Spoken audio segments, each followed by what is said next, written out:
Welcome! In front of me I have AMAZFIT Active, and I'm gonna show you how to adjust this, or rather change the screen timeout duration on this watch. Basically, how quickly the screen turns off after you stop using your watch. First, we need to wake up the screen on our watch, and you can do it by pressing the side button. Once you wake up the screen, press the side button again to open the menu. Now, scroll through the menu, find the settings icon, and once you find it, tap on it to open the settings.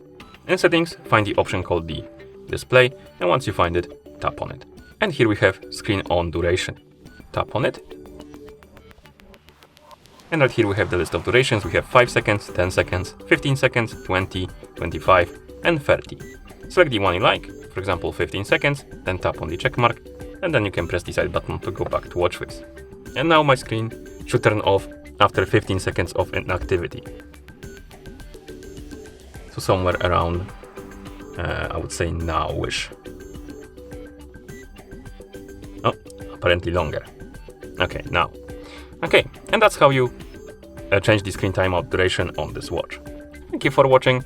If you found this video helpful, please consider subscribing to our channel and leaving a like on the video.